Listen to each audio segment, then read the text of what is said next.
We have Preeti Nadgar she's Strategic Account Director at Network Insights.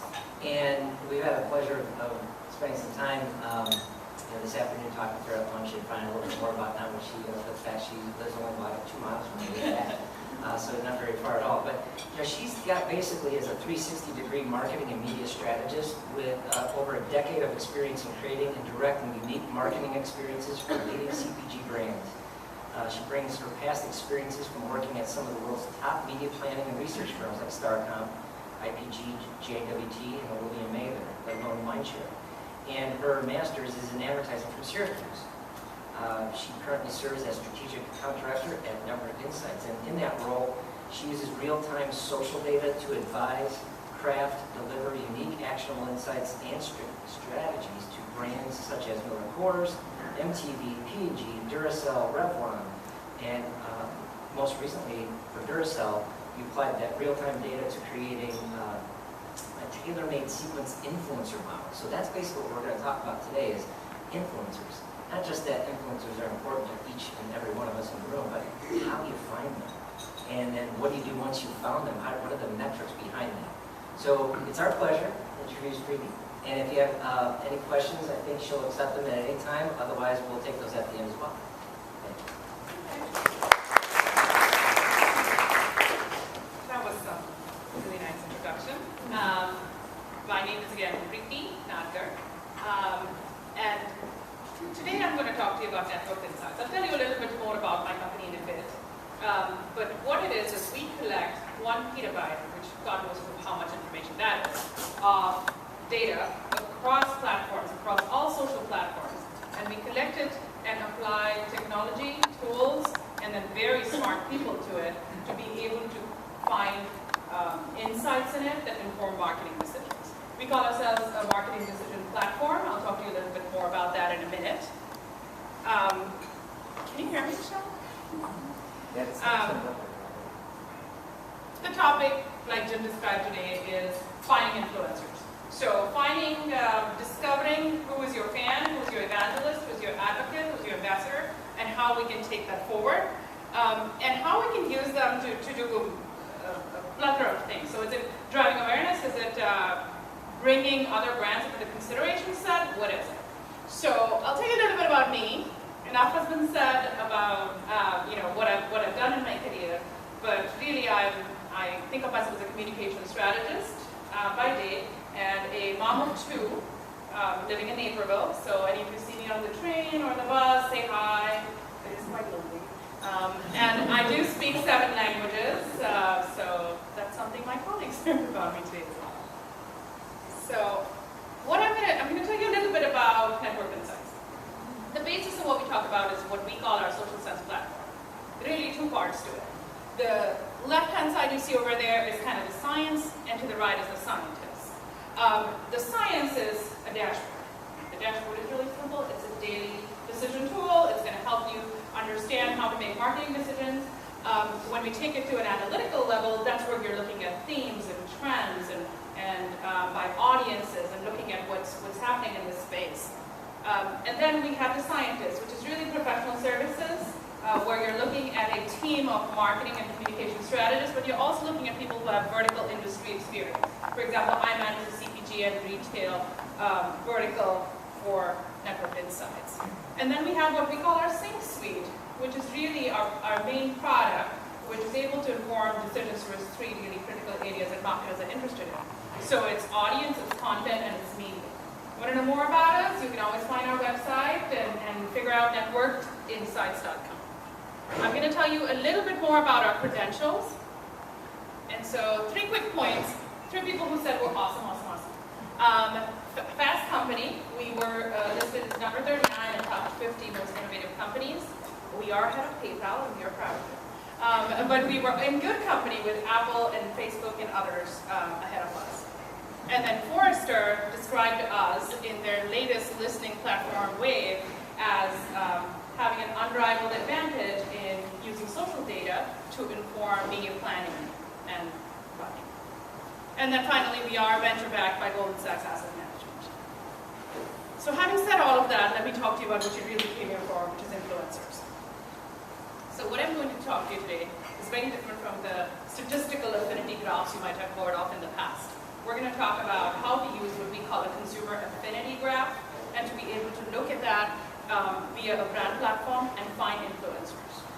So why do you think, I mean, everybody's heard of influencers in this room, yes? Can you by a show of hands show me how many people, research agency, how many people, media agency, research agencies, please? Okay, and media agencies? Awesome, okay, got it. So, the idea of influencers came from Malcolm Gladwell's Tipping Point. I think many of us have read it. He talked about Uber influencers and how the hush puppies resurgence happened. But as that has evolved, we've realized that what it really is the pass-along power of everyday people. And if you can harness that, especially through social and the way social is exponentially growing, a marketer can actually get a fan to advocate that. Enough has been said about friends of fans and how valuable they are. Enough has been said about how followers and their secondary reading support. So today what I'm going to try to show you is a model that we use at Network Insights, why it's different from the industry, and how we've used like 3 case studies to show you why that has been different across the board. So move on to the next one. So here's 3 facts. Everyone here in this room has heard of influencers. Everyone knows that influencers mean different things to everybody here.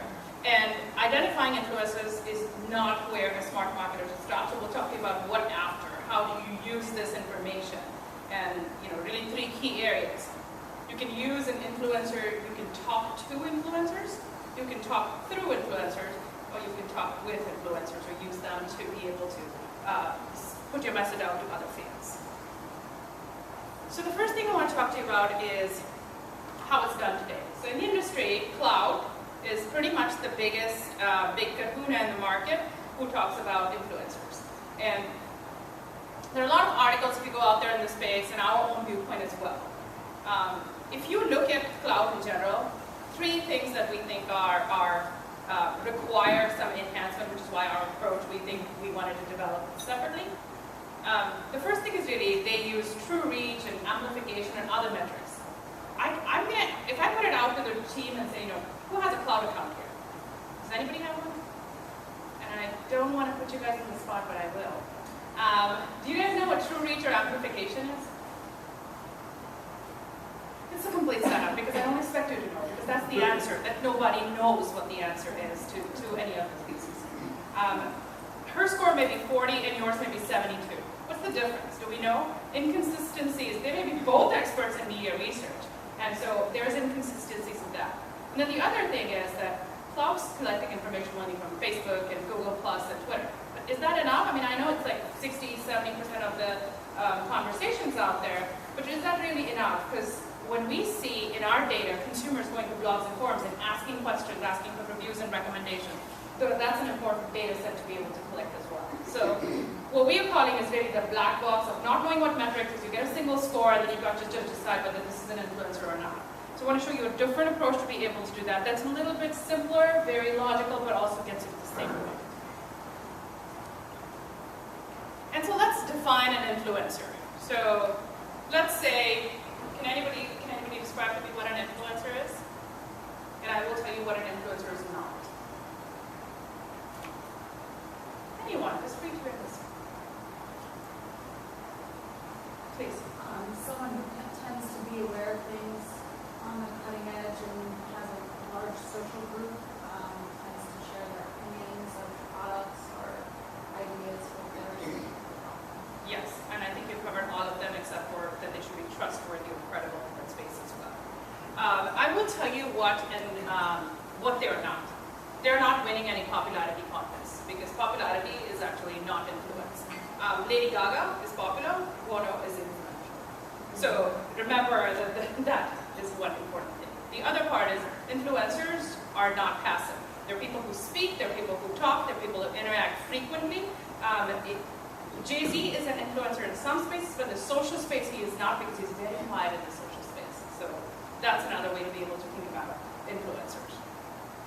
And then influencers have a sphere of influence depending on the category. So we'll talk about that a little bit more. So my next point is really talking about what is that. So what is a sphere of influence, right? If we were talking social space and media, I would already tell you Rishata Bhagwala and Shiv Singh are going to pop up in that conversation. And most of us in the social media space know who they are. When I said those names, some heads started to nod because they are influential and influencers in our space. Whatever they say, companies that they talk about, we automatically are interested in and want to be able to talk about. So their sphere of influence, therefore, is only that area. So that's important to know. And I'll bring this back to you and show you how that becomes relevant in our model. The second one is credibility. Nobody allows children to fly a plane. So the point is, it depends on the point of view. It depends on their grounding, their background.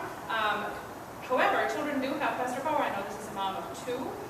Children do have faster power, and they might decide my serial influence. So I'm not saying kids aren't an influencer. The point I'm trying to make is its sphere of influence and its credibility in that space. And then amplification. How much people listen, how much people take in, and how much people put out. Because remember, we're looking at amplification out of the space. I think the Pew Research did a study a few years ago, which was like 229 average followers of a Facebook account. At 50 cents, which is the average valuation of a fan, if you multiply that, that's like I think $115, 43 cents, or some number like that. And that's the number of, that is the value of a Facebook fan who's following you. So Facebook account, to me, would be $115. Twitter, the same, the ROI on having an influencer on Twitter, being able to do that is 43%. So there's multiple studies that show you that across brands, across categories, there is tremendous ROI in this space. So here's our model.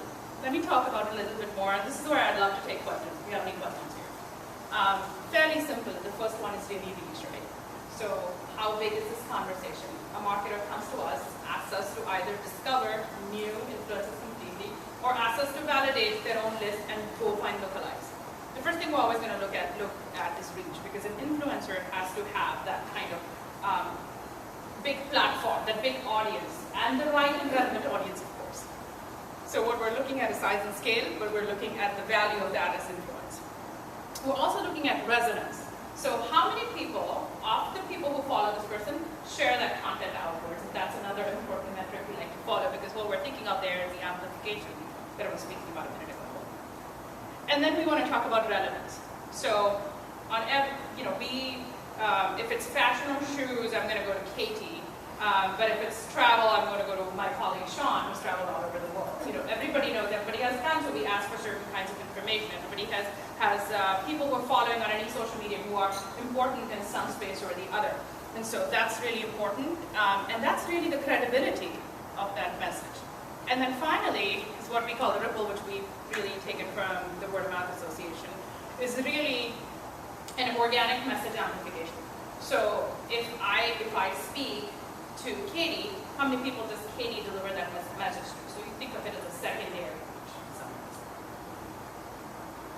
So here I'm just taking Twitter as one example because it was an easy one to take for the purposes of this and show you, like, let's take an account called MacTrash, which is an account for Apple and iPhone users across, and I think it's a British-based account.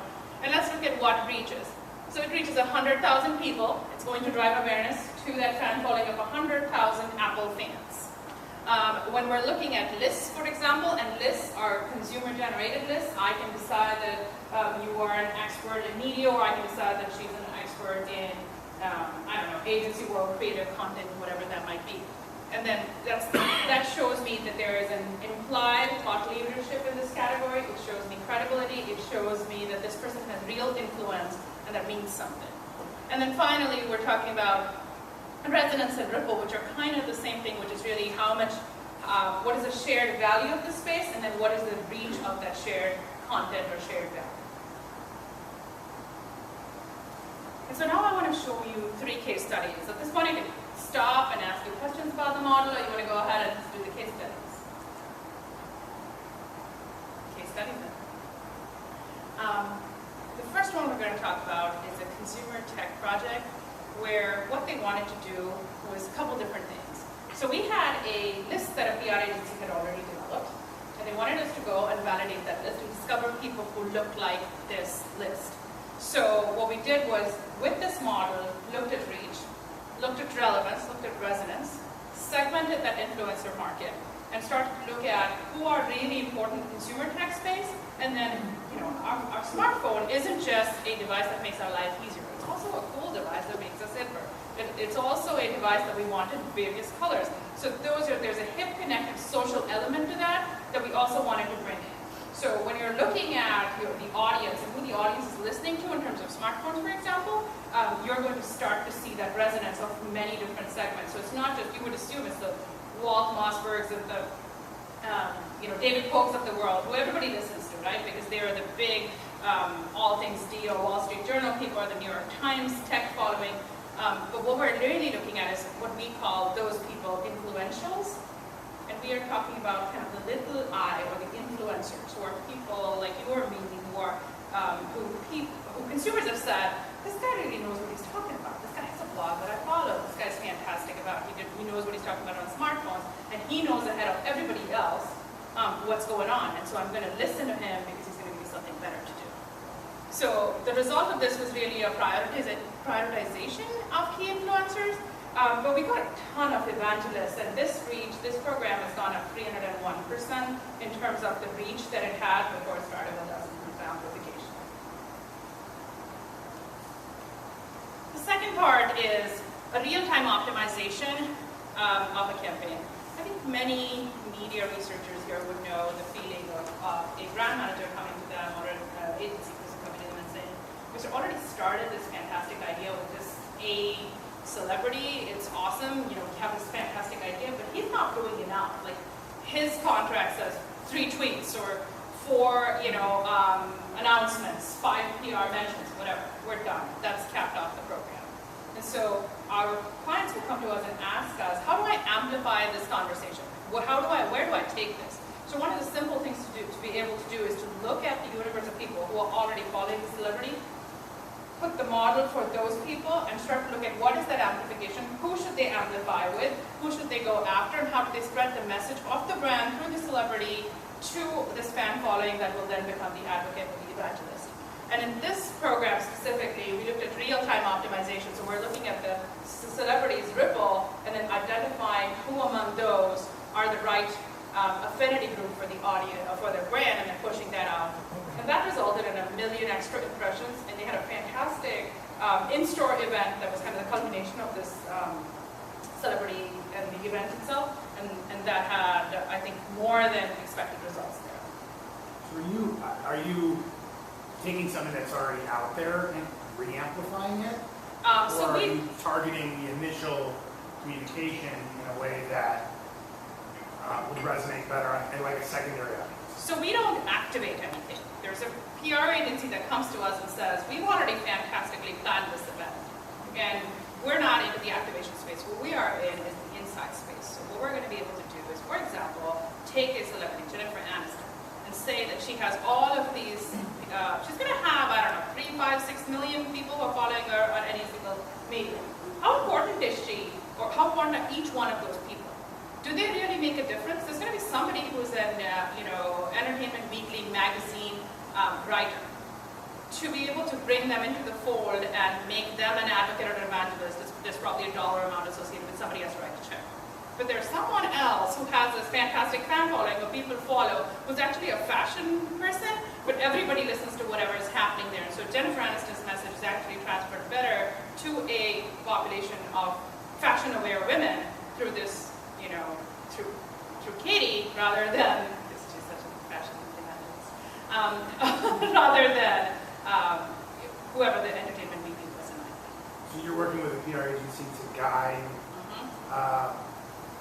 who they should reach out to and let them know so-and-so's tweeting about your brand. So of the 6 million, we will cull down based on our social index score, looking at that model, to be able to say, here's the 20 you should really be going after, here's the next 15 who you should probably consider, and depending on ground reality and how much that costs, the PR agency starts to connect with them.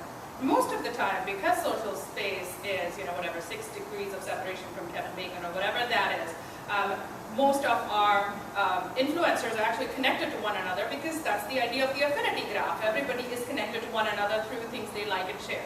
And so they're able to connect the dots very quickly and go to, for example, the second or third person on the list and find number 19 and number 26 also associated with this person and get into kind of that way.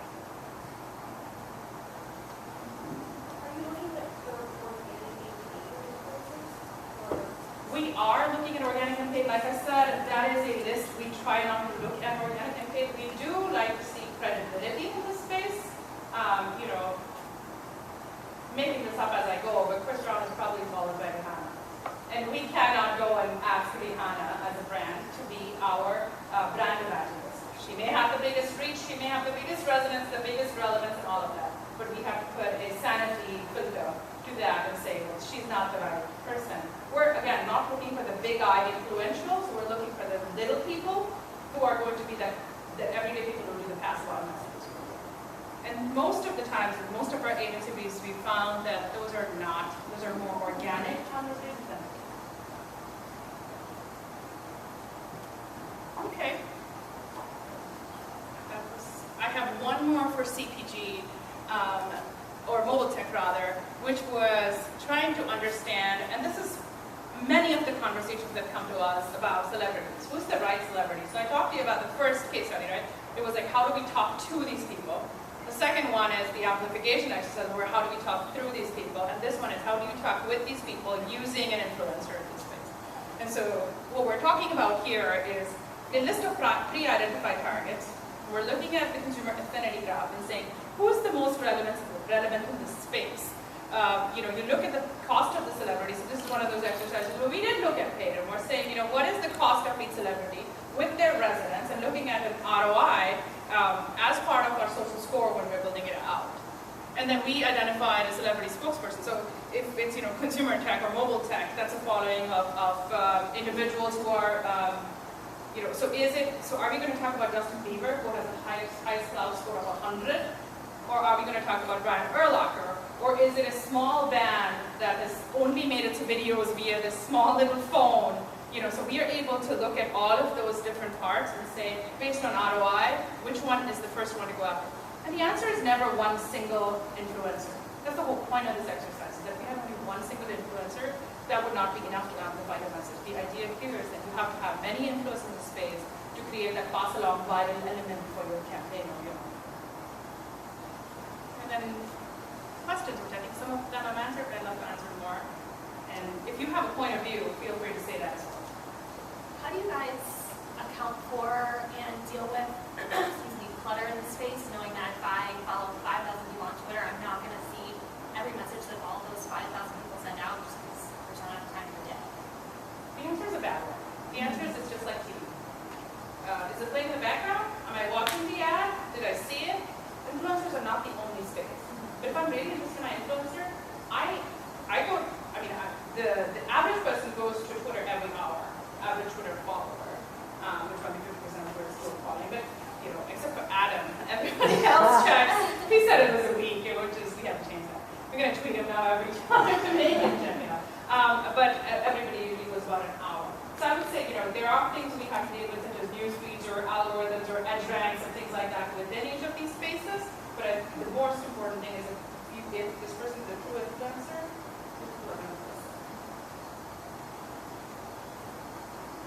any other questions? What's on the fringe right now of kind of, you mentioned like cloud, it's Google Plus, Facebook, Twitter. What else is out there that you're seeing people are using to communicate and start to spread messages? What's the next platform? So I can't say it's one single thing, and I won't say that it's one single platform either, but I think the next one as a company we think is blogs and forums, which have been around forever and ever, and it's really, again, the relevance in that space. So there are, I don't know how many blogs and forums, maybe Sean has a number on that, but there are so many millions and millions of them. The information that is collected from them, and if you look at a consumer purchase funnel, where in the funnel they go to receive these pieces, that's really important. We find a lot of conversation on Facebook about consumer identification with a brand, for example. Twitter is more that experience of the brand after they've experienced the brand. Blogs and forums is a lot of conversation in between, where they're actually going and deciding what the consideration set is. So So moms make a lot of these conversations on Baby Center, for example, where they're talking about laundry products, or they're talking about baby, rash, or things like that. And they're also talking about sensitive skin products and how do women have, sensitive skin also during their pregnancies. And that's kind of a gateway, for example, to a beauty product. So it really depends on the category. Consumer tech, for example, has these fantastic sites and all things D. People talk all the time on that about consumer tech and what's coming and what's happening in Germany and what's this new phone and what can I do with it.